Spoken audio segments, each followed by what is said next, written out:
मैं प्रताप सिंह आप लोगों को साइंस में कुछ बहुत महत्वपूर्ण बातें बता रहा हूँ। वो बातें क्या हैं कि ये चीज़ें जो हम सीख रहे हैं, ये सबके लिए बहुत आवश्यक है, चाहे वो पढ़ने वाला हो, अन्यथा ना पढ़ने वाला हो। जैसा कि हम लोग कल बात कर रहे थे, पोषण के बारे में हम लोग बात कर रहे थे, न्यूट्रिशंस के बारे में हम लोग बात कर रहे थे।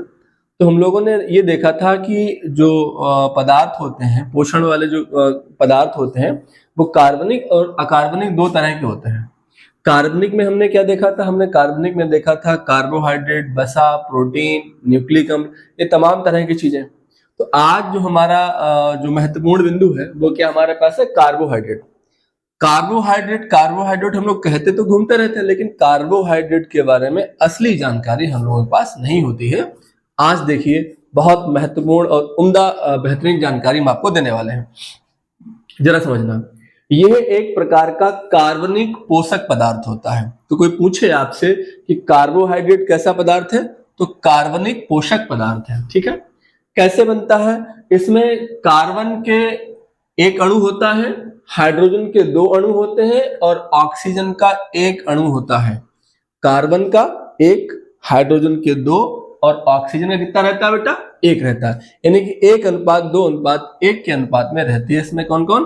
कार्बन, हाइड्रोजन और ऑक्सीजन। इस तरीके से बनता है कार्बोहाइड्रेट। ठीक है, कार्बोहाइड्रेट एक प्रकार का ऊर्जा प्रदायी पदार्थ होता है। यानी कार्बोहाइड्रेट एक प्रकार का ऐसा पदार्थ है जो कि हमको क्या देता है? ऊर्जा प्राप्त हमको कराता है। यहां हमने देखना है कि यह मानव शरीर को 70% ऊर्जा देता है। कितनी देता है? 70% ऊर्जा देता है। जैसा कि हमने पीछे बताया भी है, पिछले अंक में हमने ये कहा है कि कार्बोहाइड्रेट 70% ऊर्जा देता है और वसा देता है 30% ऊर्जा। यानी एक बात हमें समझेंगे कि 1 ग्राम कार्बोहाइड्रेट से लगभग 4.2 किलो कैलोरी ऊर्जा मुक्त होती है। यदि हम 1 ग्राम कार्बोहाइड्रेट का जब विखंडन होता है, 1 ग्राम कार्बोहाइड्रेट का जब विखंडन होता है, तो उससे लगभग कितनी ऊर्जा प्राप्त होती है? 4.2 किलो कैलोरी। अच्छा, मानव शरीर को सर्वाधिक ऊर्जा कार्बोहाइड्रेट देता है, लेकिन यदि सभी प्रकार के पोषक पदार्थों की बात की जाए, कैसे? हमने ये कहा कि कार्बोहाइड्रेट सबसे ज्यादा ऊर्जा देता है, लेकिन यदि ये पूछा जाए कि सबसे ज्यादा हमको ऊर्जा कहां से प्राप्त होती है, तो वो प्राप्त होती है हमको कहां से? वसा से। सभी प्रकार के पोषक पदार्थों की बात की जाए तो सर्वाधिक ऊर्जा हमको कहां से प्राप्त होती है? वसा से प्राप्त होती है। एक और महत्वपूर्ण बात हमें जाने कि चीनी हर चीज में पाई जाती है, शर्करा हर चीज में, शर्करा माने चीनी। शर्करा के आधार पर कार्बोहाइड्रेट 3 तरह का होता है: मोनोसैकेराइड, डाइसैकेराइड और पॉलीसैकेराइड। मोनो का मतलब होता है 1, पॉलीसैकेराइड का मतलब यानी डाइसैकेराइड का मतलब होता है 2, डाई का मतलब 2, मोनो का मतलब 1, पॉली का मतलब क्या होता है? 2 से अधिक, यानी कि अणुओं की संख्या है इसमें। अच्छा, मोनोसैकेराइड के अंतर्गत ग्लूकोज, फ्रक्टोज और ग्लैक्टोज आता है। कौन कौन सा?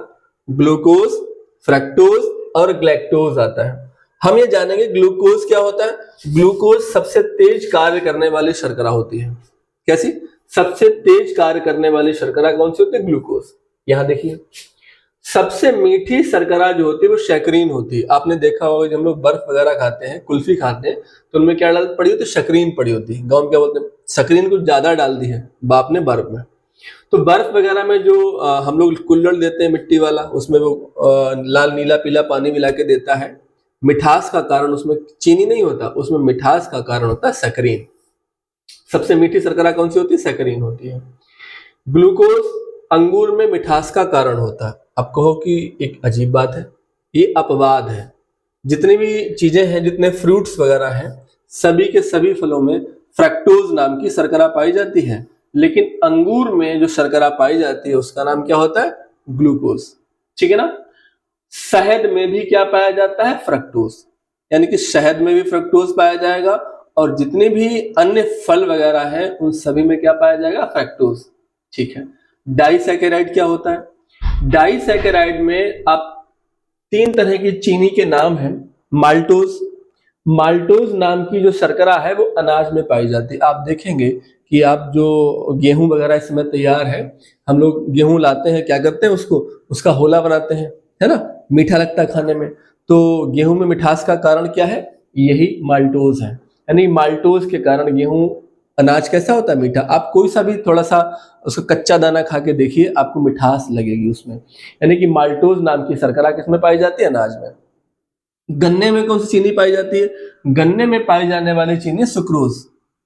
दूध हम लोग जो पीते हैं, दूध में पाई जाने वाली शर्करा का नाम है लैक्टोज। दूध कैसा होता है, पीने में मीठा लगता है, तो दूध में पाई जाने वाली शर्करा कौन सी बेटा, लैक्टोज है। ठीक है, अब आते हैं कहाँ पर, पॉलीसैकेराइड पर। ये भी एक तरह की चीनी है, ये सबसे टफ चीनी है। ठीक है, जरा समझो।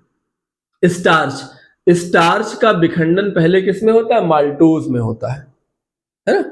स्टार्च जो होता है उसका विखंडन पहले क्या में होता है, माल्टोज में होता है, और माल्टोज का विखंडन ग्लूकोज में होता है, क्योंकि हमारे शरीर की कोशिकाएं ही ग्लूकोज को ग्रहण करती हैं।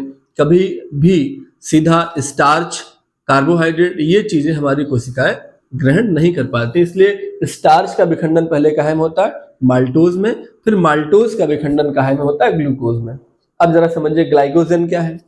ग्लाइकोजन ये जंतुओं में संचित भोज्य पदार्थ के रूप में रहता है, यानी कि हम सब में भी ग्लाइकोजन होता है। आप जरा समझिए क्या होता है कि हम लोग जब उपवास रखते हैं, व्रत रखते हैं, तो भूखे रहते हैं, और आप तो होता क्या है कि इस दौरान, या मान लीजिए दिन भर खाना नहीं खाया, तो उसमें क्या होता है, ग्लाइकोजन हमारे बॉडी में रहता है, हमारे लीवर के पास ग्लाइकोजन होता है। आपने टाइम पर खाना नहीं खाया, आपको भूख लगी थी, उसके थोड़ी देर बाद क्या होगा, आपको लगेगा आपकी भूख मर गई है। इसका मतलब क्या था कि हमारे लीवर ने उसी से क्या कर लिया, ग्लाइकोजन ले लिया, और ग्लाइकोजन लेकर हमारे शरीर को ऊर्जा दे दी।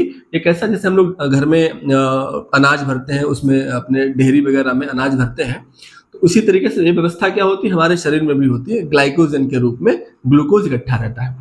ठीक है। सेलुलोज, सेलुलोज प्रकृति में सर्वाधिक मात्रा में पाई जाने वाली कार्बोहाइड्रेट है। सेलुलोज क्या, सेलुलोज का मतलब क्या होता है, ये पेड़ पौधे जो होते हैं, अत्तियां पत्तियां ये जो होती हैं, ये क्या है, ये सेलुलोज की बनी होती हैं। तो सबसे ज्यादा अगर इस ब्रह्मांड में कहीं कार्बोहाइड्रेट पाई जाती है, तो उसका नाम क्या है, सेलुलोज। एक नाम और है काइटिन।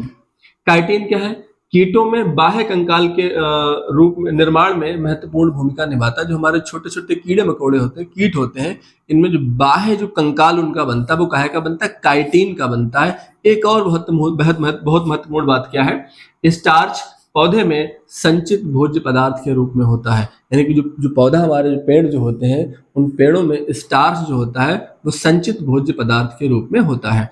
इस तरीके से क्या हुआ, एक कार्बोहाइड्रेट के बारे में बहुत महत्वपूर्ण जानकारी हम लोगों ने ली है। आप चाहें आप लोग इसका स्क्रीनशॉट ले सकते हैं, और उसके बाद इस जानकारी को अपनी कॉपी पर भी नोट कर सकते हैं। ये जानकारी सभी के लिए बहुत आवश्यक है। ठीक है, ओके, थैंक यू।